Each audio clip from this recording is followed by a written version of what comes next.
The first disaster is the Byford Dolphin incident. The location was the unforgiving North Sea. The date was November 5, 1983. On the surface, the Byford Dolphin was a massive semi-submersible drilling rig. To work at extreme depths, human beings must undergo saturation diving. 4 divers, Bjorn Bergersen, Truls Hellevik, Edwin Coward, and Roy Lucas, were living inside a pressurized chamber system on the deck.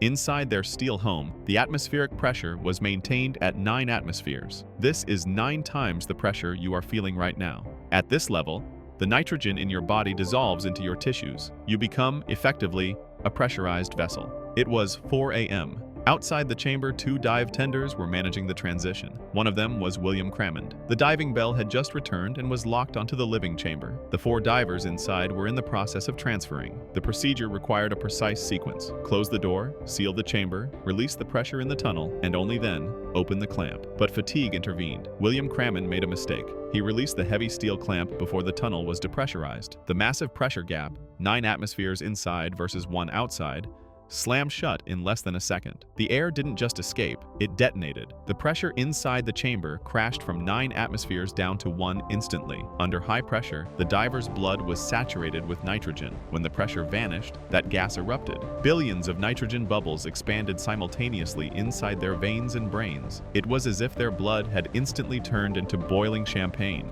3 of the men, Bergersen, Coward, and Lucas, were killed before they even hit the floor. Their internal organs were ruptured by the expanding gas. But for Truls Hellevik, the physics were even more cruel. He was standing closest to the door, near a crescent-shaped gap only 60 centimeters wide. The escaping air grabbed him. It forced his entire body through that narrow, partially open steel slit. The metal acted like a sieve. The force was so violent that it fragmented his anatomy, scattering his remains across the rig deck. The blast was not contained inside. The force struck the 2 tenders standing on the platform. William Crammond was killed instantly by the flying clamp. The other tender was severely injured.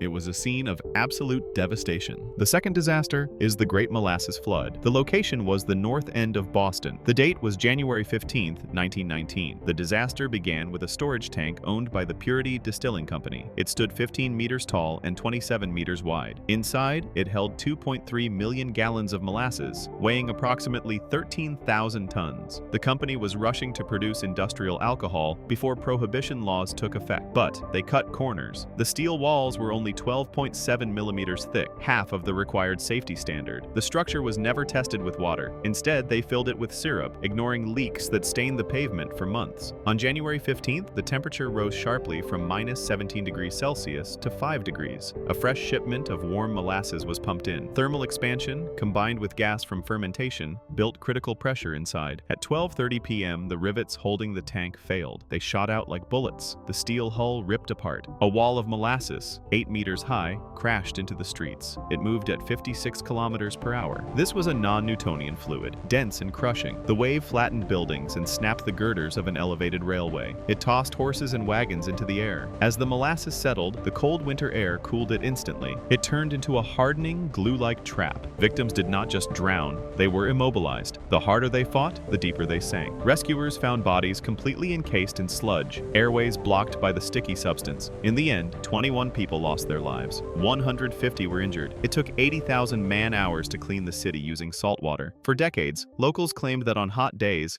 the streets of Boston still smelled of molasses. The third disaster is the Triangle Shirtwaist factory fire. The location was Manhattan. The date was March 25, 1911. The factory occupied the 8th, 9th, and 10th floors of the Ash Building. Inside, young immigrant women, aged 14 to 23, worked long shifts. The owners, Max Blank and Isaac Harris, ordered the exit doors to be locked from the outside. The motive was to prevent workers from stealing scraps of fabric or taking unauthorized breaks. At 4:40 p.m., a fire started in a scrap bin on the 8th floor, likely from a discarded cigarette. The room was filled with cotton scraps and paper patterns. The flames raced up the building. The workers on the 8th and 10th floors escaped to the roof or street, but the 9th floor was isolated. 275 women ran to the stairwell doors. They pulled the handles. The doors did not move. They were sealed in. Some ran to the single interior fire escape. Under the weight of the bodies, the metal twisted and collapsed. It sent 20 people falling to the courtyard below. Firefighters arrived quickly. However, their ladders only extended to the 6th floor. The women on the 9th floor were out of of reach. With the fire at their backs, they climbed onto the window ledges. Some held hands. Then, they stepped off. They fell 30 meters to the pavement. The impact force broke through the safety nets held by the firefighters. In less than 30 minutes, 146 lives ended. Owners Blank and Harris were acquitted of manslaughter due to lack of evidence that they knew the doors were locked at that specific moment. In a subsequent civil suit, they paid $75 per victim.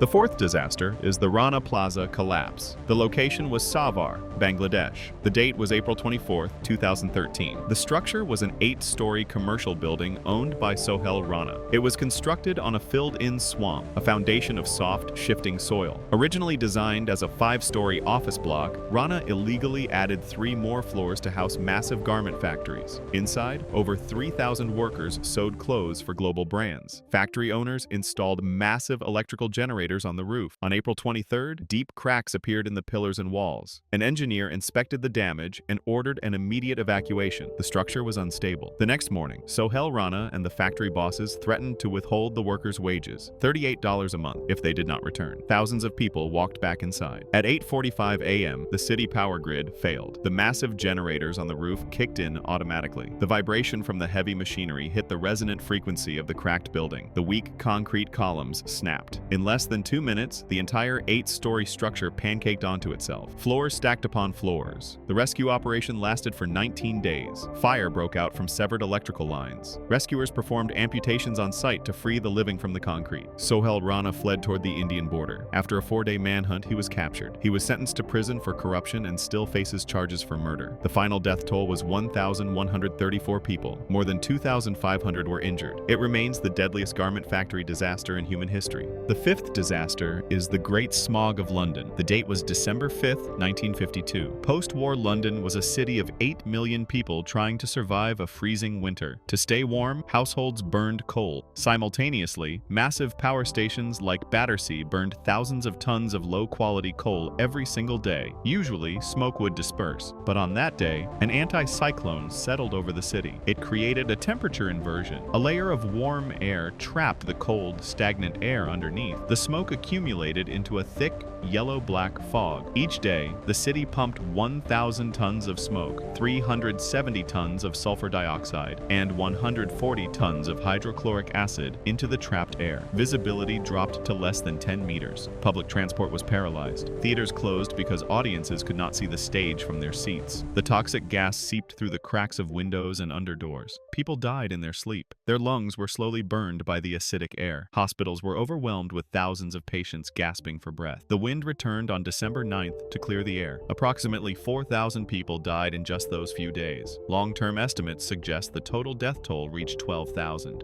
The sixth disaster is the Chernobyl nuclear disaster. The location was Pripyat, Ukraine. The date was April 26, 1986. At 1:23 a.m., inside the control room of reactor number 4, Deputy Chief Engineer Anatoly Dyatlov oversaw a safety test. Due to operational errors and a fatal flaw in the RBMK reactor design, the core became unstable. The emergency shutdown failed. The reactor detonated. The 1,000-ton concrete lid was blown into the air. Inside the core, the graphite moderator caught fire, sending a beam of ionized blue light shooting into the atmosphere. In the control room, radiation dosimeters read 3.6 Roentgens, the maximum limit of the devices. The actual number was 15,000 Roentgens. This level burns human DNA in minutes. Anatoly Dyatlov saw graphite blocks scattered on the ground but reported the reactor intact. Superiors cut phone lines to the outside world. They sent firefighters into the radiation zone without protective gear. Firefighters like Vasily Ignatenko picked up burning graphite. Within minutes, their hands turned red. They tasted metal in their mouths,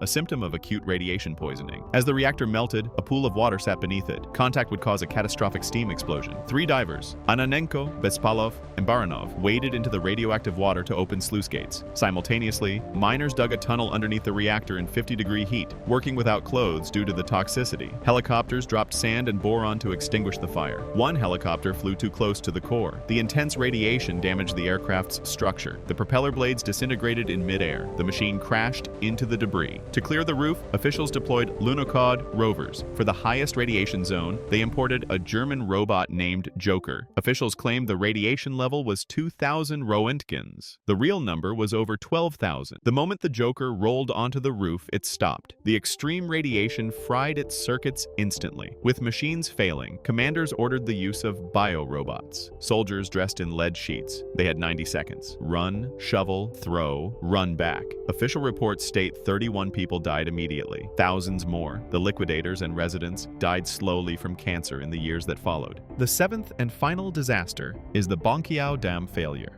The location was Henan Province, China. The date was August 8, 1975. In the 1950s, the government built a system of dams to control the Huai River. They nicknamed the Banqiao Dam the Iron Dam. In August 1975, Super Typhoon Nina struck the region. In just 3 days, it dumped 1,631 millimeters of rain, more than an entire year's worth of rainfall. At 1 a.m., the Iron Dam failed. The structure disintegrated. This triggered a domino effect, causing 62 dams in the system to collapse. A wall of water, 10 meters high and 11 kilometers wide, roared across the plains. It moved at 50 kilometers per hour. The wave crushed houses, uprooted trees, and twisted railway tracks.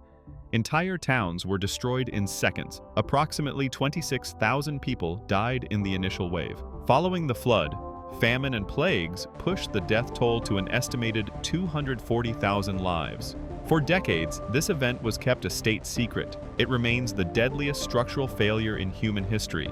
Those were 7 man-made disasters. We built structures to conquer nature, but ignored the physics required to sustain them. If you want a part 3, let me know. I am 7 Frog. Sleep well.